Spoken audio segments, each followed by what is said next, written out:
Chapter 1. How Am I Smart? An Introduction to the 8 Great Smarts. Let's go! Girls, we don't want to be late. Mom, it's time to go again. Between piano and dance recitals, the local homeschool group's spring musical, a voice recital by Abby, and all the rehearsals, Tina and her 2 girls, Rachel 12 and Abby 13, were often flying in and out of the house. Tina was glad to support them, but she sure felt like a chauffeur. It's no surprise both girls are active in these endeavors. Intelligences awakened when children are young are more likely to develop into strengths, and that's exactly what happened. Their music-smart and body-smart abilities were awakened early because their parents are musically inclined and made sure to include these kinds of activities. Their picture-smart abilities were awakened too, which helped them imagine and embrace their roles in the musical. God used videos of quality musicals to awaken at least 3 of Abby's and Rachel's 8 intelligences, or smarts. They're music-smart, picture-smart, and body-smart when the girls were just preschoolers. Tina, their dad Jeff, and I joke that the girls could have won a trivia game about Disney princesses and the Barbie videos if anyone created such a game. They watched the videos over and over, memorized some of the dialogue, and often pretended they were Cinderella or Ariel. Many of the videos the girls watched included gorgeous classical music, recorded by some of the best orchestras in the world. At a very young age, they heard numerous instruments in stunning combinations, and their music smarts were awakened. These fast-moving productions stimulated Abby's and Rachel's creativity and imaginations, and sparked their picture smarts. They observed characters dancing in the videos, so they danced. From twirling and leaping, they gained balance and an understanding of how their bodies work. This movement activated their body smarts. There's more, though. Jeff and Tina's parenting didn't stop there. Because they responded to the girls' obvious interests in dance and music, their smarts weren't merely awakened. They were strengthened and more significantly trained. Tina and Jeff chose to enroll the girls in a dance class. That wise decision honored the girls' strong interest in ballet, which stemmed from their video viewing. They've now taken lessons for 8 straight years. I was privileged to attend their first dance recital. They looked adorable in their bright lime tutus with puffy velvet sleeves. Just like the other girls in the group, they stared at the audience during part of the dance, looked at the girls next to them for a while, and then managed to dance a few steps. They were perfect for young beginners.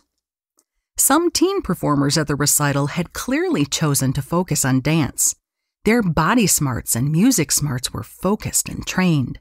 One dancer in particular impressed me.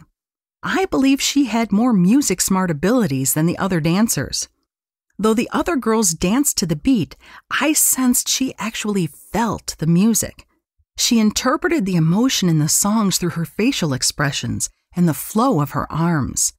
This was a beautiful example of how our 8 intelligences work together. They rarely, if ever, work alone. Her music smartness enhanced the way she used her body-smart abilities.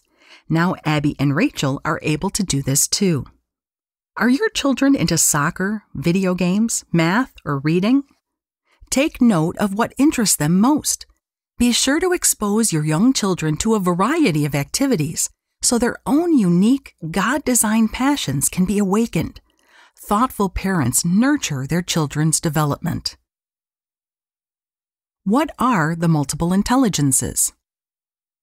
Before knowing about multiple intelligences, I would have written the previous section about 2 girls who were creative and musical. I would have called them talented. I'm grateful for Dr. Howard Gardner's research and the beautiful reality that Rachel and Abby are creative, musical, and talented because they are smart.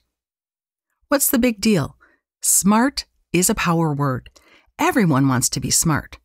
As I'll write about in later chapters, if some children believe others are smart and they're not, they can give up. They lower their expectations for today and tomorrow. They may not accomplish what God intended them to. This is also true of adults. Language is powerful. Words matter. I love the freedom of thinking about children and adults through the grid of multiple intelligences. When I taught second graders, it was painful for me to realize some children were already classifying themselves as either smart or not smart. Their parents were doing the classifying too, which is probably where their children picked it up. I would have loved having the language of intelligences. I could have pointed out how Paul, Tracy, Worthy, and others were smart. This would have framed relationships, academics, our year, and their future differently. I've met many adults who didn't have the opportunity for much post-high school education. My mom was one of those, although she was extremely bright. She doubted it, at least somewhat, because she didn't have the traditional proof. She always enjoyed hearing me teach on this topic, and I think that's one of the reasons. My mom could remember significant details from the news and analyze them carefully. She co-led several very successful political campaigns for her father. She sang in tune and had a great appreciation for classical music. She had 2 green thumbs and made our home beautiful. She wrote and spelled well and served on various committees because of these abilities. She was a trusted friend to many and could work a room of complete strangers as well as her father, the gifted politician. My mom was smart. Multiple intelligences allow us to look beyond old proofs of grades and degrees to see evidence of smarts in life. Although it was probably 15 years ago, I still remember the woman who came up to me at the end of a seminar for educators. She was clearly excited, so I knew her noticeable tears were tears of joy. She introduced herself as a teacher's aide and explained she had never finished her teaching degree because she hadn't thought she was smart enough. She declared, "I'm enrolling to finish immediately. I am smart." I am so privileged. It's never too late to discover more about yourself. I truly hope there are truths on these pages that bless you as a woman or man, and then also as a parent, grandparent, teacher, or someone who cares about children. There is power here. Let's get more specific. The father of the theory of multiple intelligences is Dr. Howard Gardner of Harvard University. His first book on the topic was published in 1983. Dr. Tom Armstrong, his former colleague, has written more popularized and less academic versions of Dr. Gardner's work. I'll be using his labels for the intelligences, which include word smart, which describes people who think with words. Logic smart describes people who think in questions. Picture smart describes people who think in pictures. Music smart describes people who think in rhythm and melodies. Body smart describes people who think with movement and touch. Nature smart describes people who think in patterns. People smart for those who understand people. Self smart describes those who think with reflection.